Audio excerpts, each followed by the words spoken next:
अस्सलाम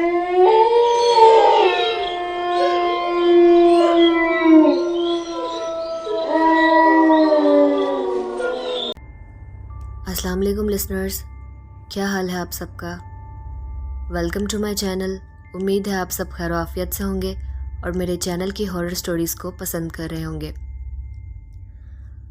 आज का वाक़या बहुत ही ज़्यादा खौफनाक है, जो कि हमारे साथ रावलपिंडी से राफिया ने शेयर किया है। राफिया का कहना है कि वो बहुत खूबसूरत हैं और बहुत अक्लमंद हैं, उनमें काफ़ी क्वालिटीज़ हैं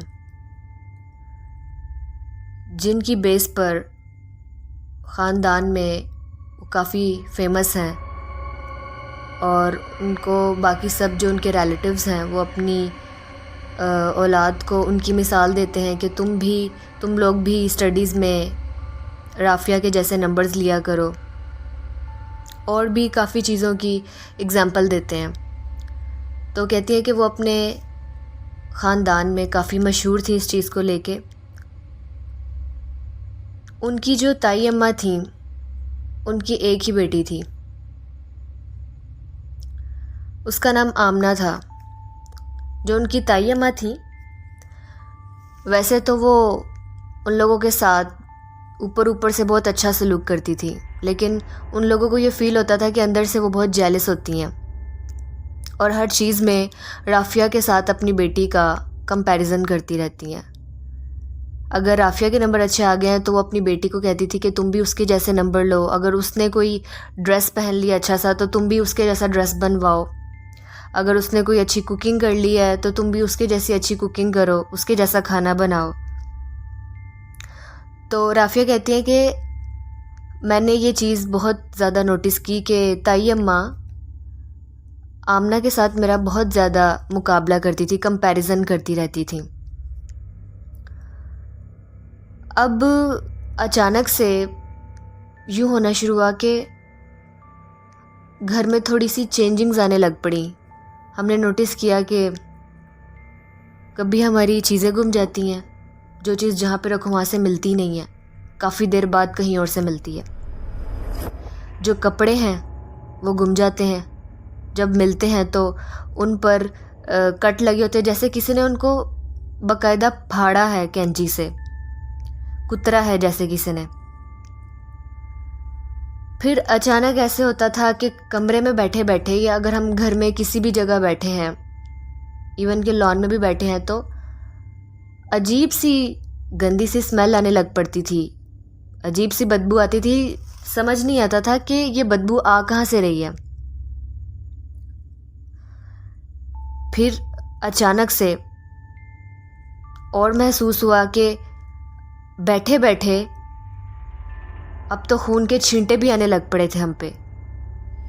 जब बाकायदा तौर पर हम लोग देखते थे अपने कपड़े तो उन पे लाल सुर्ख रंग के छोटे छोटे छींटे पड़े होते थे, जैसे कि किसी ने खून का छिड़काव किया हम पे।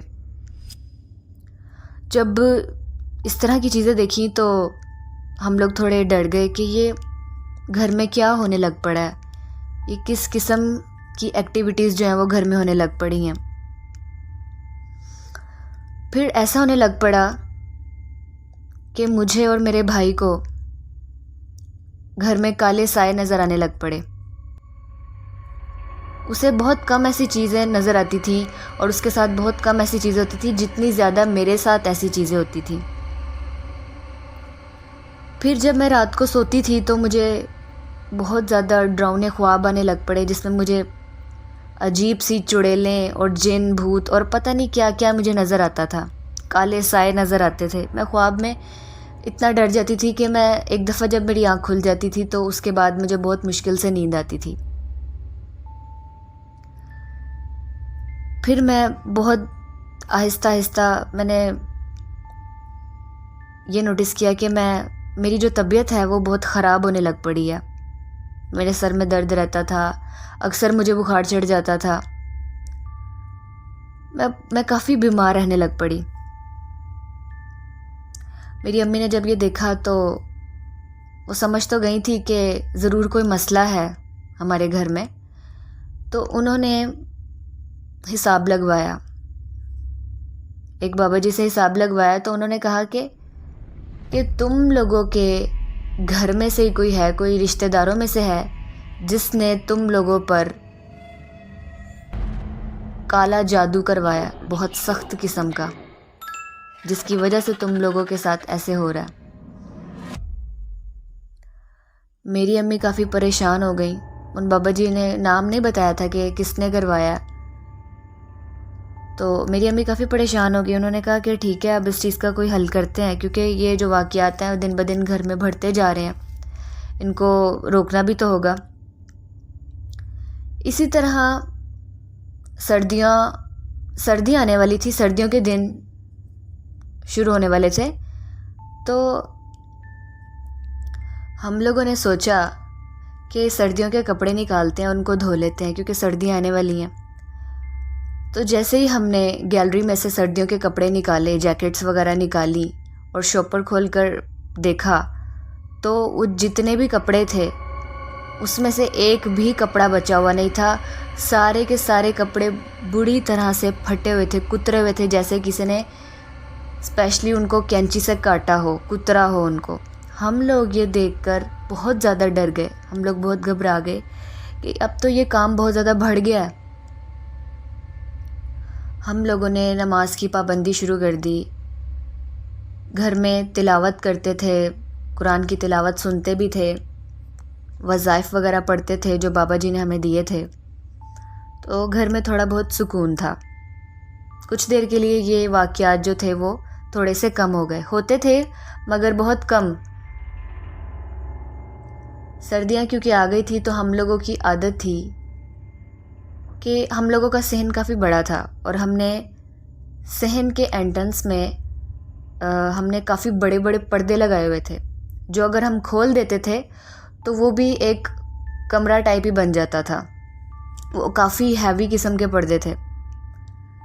तो हम लोगों की आदत थी कि हम लोग सहन में आग जलाकर बैठ जाते थे सब इर्द गिर्द, और चाय पीते थे, कॉफ़ी पीते थे और बातें करते थे, साथ टीवी देखते थे।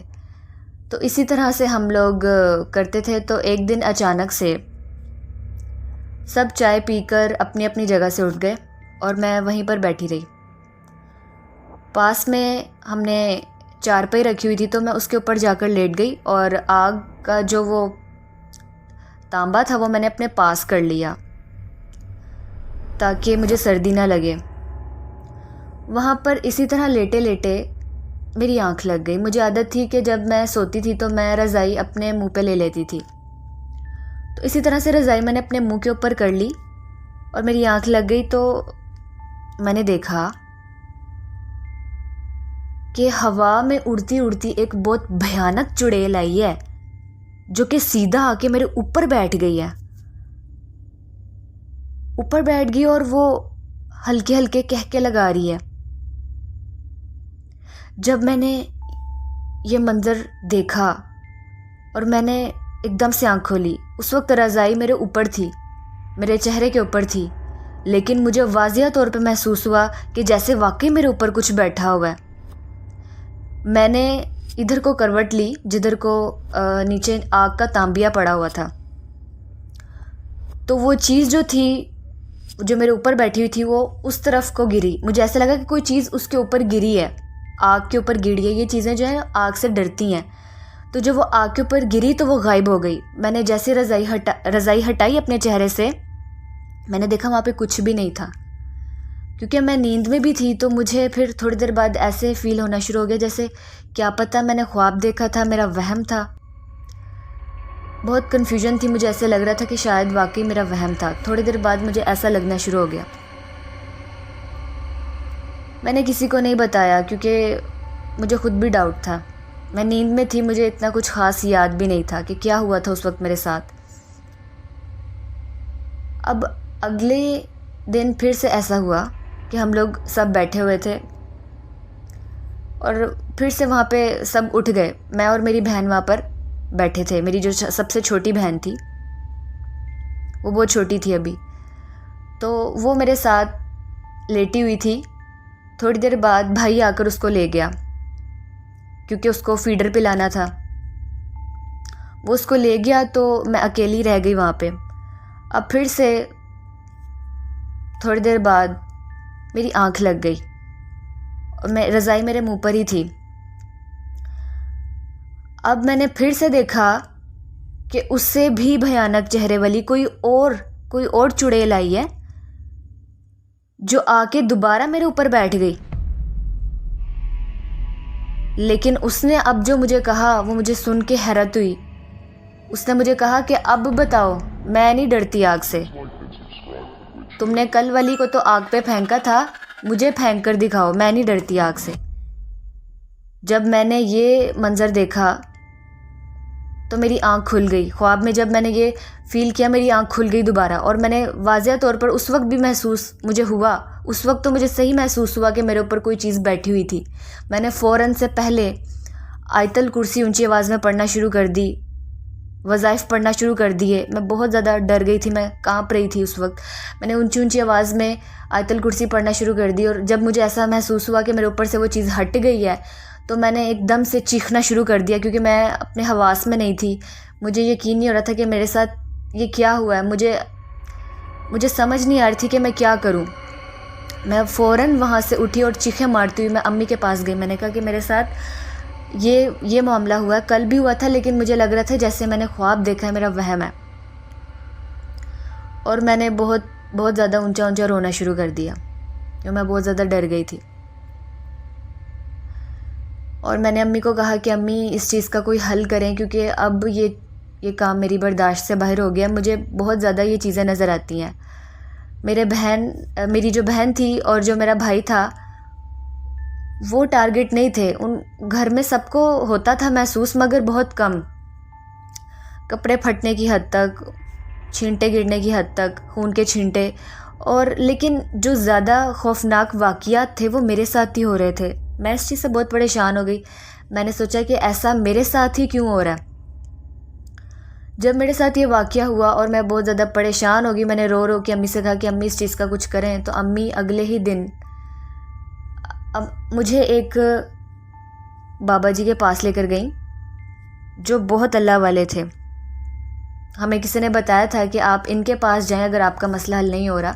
हम जब उनके पास गए और उनसे दोबारा हिसाब लगवाया कि पिछले दिनों तो जब हमने वज़ाइफ वगैरह घर में पढ़ने शुरू किए थे और ये नमाज़ वगैरह पढ़ना शुरू की थी, तब तो बहुत ज़्यादा कम हो गया था ये सब। लेकिन अचानक से अम्मी ने बताया कि मेरी बेटी के साथ ये वाक़या पेश आया है, तो आप बताएं कि ऐसा क्यों है और आखिर किसने हम पर काला जादू करवाया। तो वो जो बाबा जी थे, उन्होंने हमें बताया कि आप लोगों पर तो हुआ है काला जादू, लेकिन आपकी जो बेटी है उस पर इस कदर सख्त काला जादू हुआ है कि कोई चाहता है कि ये मर जाए या माजूर हो जाए। तो उन्होंने, अम्मी ने जब नाम पूछा तो पहले तो बाबा जी ने नहीं बताया। उन्होंने कहा कि बस आपको जो मैं अमल बता रहा हूँ आपने वो करना है, आपने वज़ाइफ पढ़ने और जिस तरीके से मैंने बताना आपने वो करना है। इंशाल्लाह कुछ अरसे के अंदर अंदर इस काले जादू की, इतना सख्त काला जादू था कि जल्दी उसकी काट नहीं हो पा रही थी। तो उन्होंने कहा कि इंशाल्लाह कुछ अरसे में जैसे मैं आपको बताऊंगा, अगर आप करेंगे तो इसकी काट हो जाएगी। जब मेरी अम्मी ने बहुत इसरार किया तो उन्होंने बताया कि ये इस लड़की की जो ताई है वो इससे बहुत जलती है और उसी ने इस पर काला जादू करवाया है। असरात तो पूरे घर पे हैं, लेकिन इसको टारगेट बनाया गया है, इस वजह से इसके साथ ऐसा हुआ है।